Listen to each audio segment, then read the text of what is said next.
नमस्कार। आज हम बात करेंगे राजनीति के धूमकेतु की, जो बहुत ही शुरुआत में तो चमके, ऐसा लगा कि ये कुछ बड़ा करेंगे, लेकिन फिर पता नहीं क्या हो गया। जी हाँ, हम बात कर रहे हैं राज ठाकरे की। हर कोई को लगता है, आज भी लगता है और पहले भी लगता था कि ये बाला साहब ठाकरे की लीगेसी को आगे बढ़ाएंगे। लेकिन आज हालत ये है इनकी पार्टी की कि 2 से 3 सीटों पर ये सिमट के रह गए। इस चुनाव में इनको कितनी सीटें मिलेंगी, इस पर भी डाउट है। एक टाइम था जब एक राजनीति के सुपरस्टार की तरह ये स्टार्ट किए थे, सबको चौंका दिया था इन्होंने। ऐसा लग रहा था कि महाराष्ट्र में अगले बड़े मराठा लीडर यही होंगे। लेकिन कहाँ चूक हुई, कहाँ इन्होंने की गलतियाँ, जानेंगे इस वीडियो में। बने रहिए मेरे साथ। तो आपको बता दें कि राज ठाकरे ठाकरे फैमिली से ही बिलोंग करते हैं। उद्धव ठाकरे के भाई हैं और बाला साहब ठाकरे के भतीजे। 2006 से पहले ये शिवसेना में थे। शिवसेना में जब माइकल जैक्सन का कॉन्सर्ट हुआ था या लता मंगेशकर का कॉन्सर्ट हुआ था, तो वो राज ठाकरे ने ही करवाए हैं। फिर 2006 में इनको समझ में आ गया कि उद्धव ठाकरे को अहमियत ज़्यादा दी जा रही है, इनको नहीं मिलने वाली, तो इन्होंने शिवसेना छोड़ दी। ये अकेले नहीं थे, पहले नारायण राणे भी छोड़ चुके थे, छगन भुजबल भी छोड़ चुके थे। तो ये ऐसा हो चुका था पहले ही। अब 2006 में जैसे ही इन्होंने शिवसेना छोड़ी, वैसे ही इनके एंटी बिहारी सेंटिमेंट के कारण इन्हें एक बहुत बड़ा बूस्ट मिला। 13 एमएलए इनके चुन के आए और 28 बीएमसी में कॉरपोरेटर चुन के आए। किसी को उम्मीद नहीं थी कि 2009 में ये शिवसेना को भी पीछे छोड़ देंगे, और शिवसेना का नुकसान होने के कारण भाजपा का भी नुकसान हुआ। और एक समय लगा कि ये अब उगता हुआ सूरज है। नासिक में नगर पालिका इन्होंने जीत ली। नासिक में लोग कहते हैं कि रतन टाटा तक को लेकर आए थे ये, और लोगों को एक बहुत ज़्यादा एक्सपेक्टेशन होने लग गई। लेकिन पार्टी संगठन पे चलती है। अब इन्होंने संगठन, शिवसेना जो थी वो सिटी से स्टार्ट हुई थी और गांव-गांव में फैली थी। लेकिन ये मन से सिटी से स्टार्ट हुई, पुणे, मुंबई, नासिक से स्टार्ट हुई, लेकिन गांव-गांव में नहीं फैली। इन्होंने क्या किया, हर न्यूज़ चैनल को जाके इंटरव्यू देने लग गए। किसी में राजीव सरदेसाई को बोल दिया कि इतनी बार दिखाया आलू का ठेला गिर गया, आलू का ठेला गिर गया, कि मैंने आलू जितने गिरे थे वो भी गिन लिए। कुछ लोगों को ये शैली बहुत पसंद आई, लेकिन इन्हें समझना चाहिए था कि जनता इनको, जो रिपोर्टर्स हैं वो इन्हें इरिटेट इसलिए कर रहे हैं कि सिर्फ अपनी टीआरपी उनको चाहिए और इनसे कोई मतलब नहीं है। अब वो टाइम भी आया जब उगता हुआ सूरज ढलता हुआ सूरज बन गया। 2014 के बाद से इनका करियर जो है वो ढलान पे चल गया, जब इनका सीटें मिलना ही बंद हो गई। हालांकि इन्होंने बिना मांगे सपोर्ट किया 2014 में भाजपा को। अब भाजपा को सपोर्ट किया तो इन्होंने 10 सीटों पर लड़े, महेश मांजरेकर भी लड़े इनकी पार्टी से, लेकिन इन्होंने 10 सीटों में से लोकसभा सीट मिली ही नहीं। उसके बाद विधानसभा चुनाव हुआ, वहाँ भी इनको कुछ नहीं मिल पाया।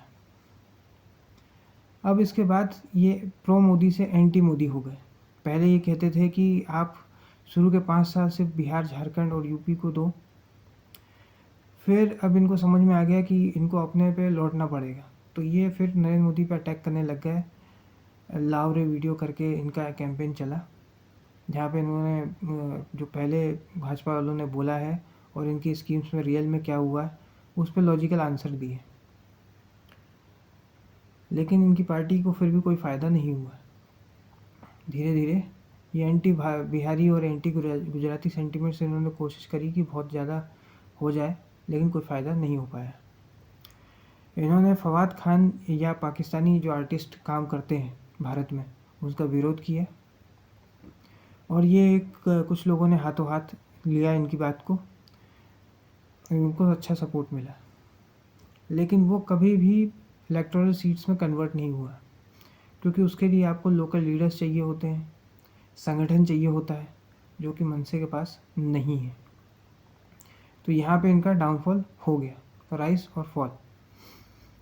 जो एक समय ऐसा लग रहा था कि अगले मराठा लीडर होंगे, स्ट्रॉन्ग लीडर उभर के आएंगे, अपने दम पे पार्टी चलाएंगे, वो एक धूमकेतु साबित हुआ। एक पुच्छल तारा होता है जो ऐसा जाता है और फिर गायब हो जाता है। तो आगे की राह अब इनको तय करनी है। बीच बीच में ये कभी ये हनुमान चालीसा करवा लेते हैं, कभी ये होता है कि मस्जिद की लाउड स्पीकर की बातें करते हैं, और इनके समर्थक फिर बाला साहब ठाकरे के पुराने किसी फ़ोटो से कंपेयर कर देते हैं। जैसे 2024 में इन्होंने बिना शर्त के समर्थन दे दिया, तो इनके समर्थकों ने 30-40 साल पुरानी बाला साहब ठाकरे की फ़ोटो और इनसे कंपैरिजन के लिए डाल दिया। लेकिन ऐसा होता नहीं है। आज के समय में भी आपको जनता से जुड़ना पड़ेगा, परसेप्शन और नैरेटिव क्रिएट करना पड़ता है, जिससे जनता आपसे जुड़ पाए। लेकिन ऐसा राज ठाकरे के केस में नहीं हो पाया है। जनता इनके साथ कनेक्ट नहीं कर पाई है। अब ज़रूरी है कि इन्हें अपने संगठन पे काम करना पड़ेगा, फोकस करना पड़ेगा। 6 प्रमुख पार्टियों के बीच में ये चुनाव हो रहा है, तो 6 प्रमुख पार्टी के बीच में ये अपनी एक अलग के पहचान कैसे बनाएंगे, इस पर निर्भर करता है। क्योंकि एकनाथ शिंदे भी मराठा लीडर हैं, अजीत पवार भी मराठा लीडर हैं, और उनके ऊपर शरद पवार की पार्टी भी है। तो उनके बीच में ये कैसे अपने नैरेटिव को क्रिएट करते हैं। हालांकि ये सुनने में आया कि 200 सीटों पे ये चुनाव लड़ेंगे। अब देखना ये है कि कितनी सीटें ये जीतते हैं, या ये सिर्फ एक वोट कटवा पार्टी बन के रह जाते हैं। 90 के दशक में छोटी छोटी जो पार्टियां होती थी वो भी 30-35 सीटें जीत लेती थी।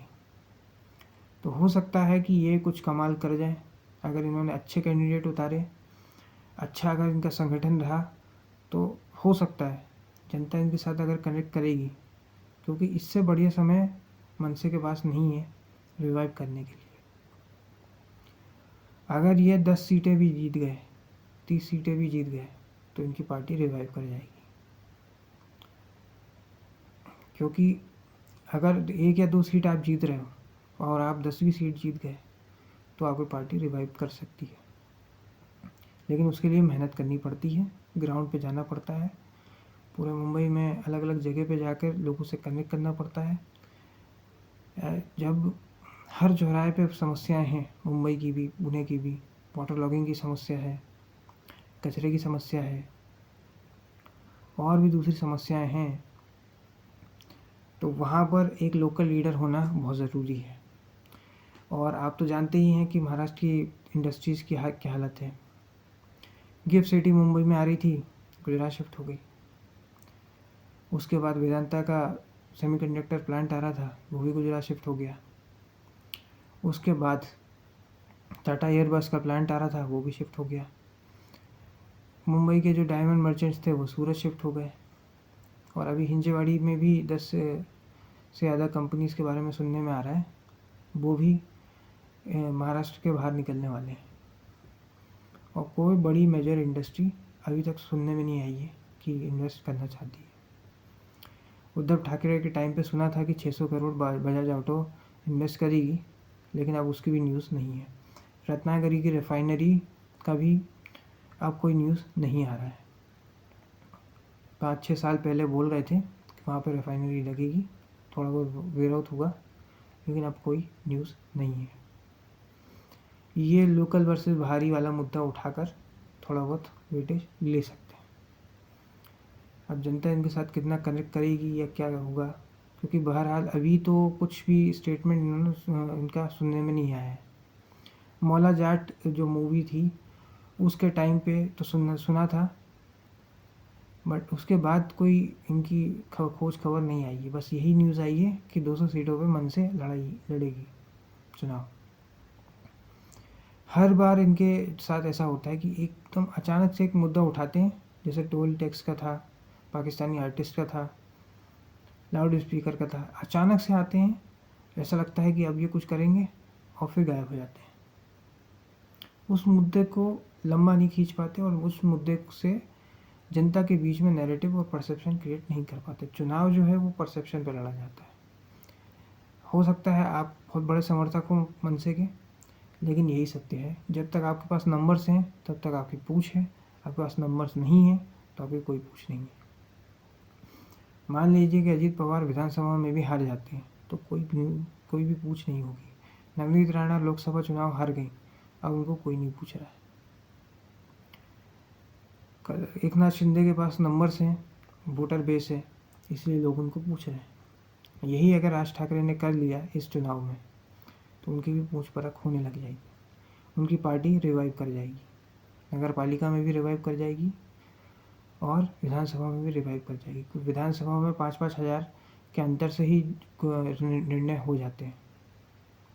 इसलिए ज़रूरी है कि इनको पार्टी संगठन पे बहुत काम करना पड़ेगा, बहुत परसेप्शन क्रिएट करने के लिए बहुत मेहनत करनी पड़ेगी। हो सकता है पूरा महाराष्ट्र का भी दौरा करना पड़े, जैसे शिवराज सिंह चौहान ने किया था, जगन रेड्डी ने किया था, जगन रेड्डी के पिताजी ने किया था, जैसे वैसे ही। आज के इस वीडियो में इतना ही। अगर वीडियो आपको पसंद आया तो वीडियो को लाइक करें, शेयर करें और चैनल को सब्सक्राइब करें। धन्यवाद।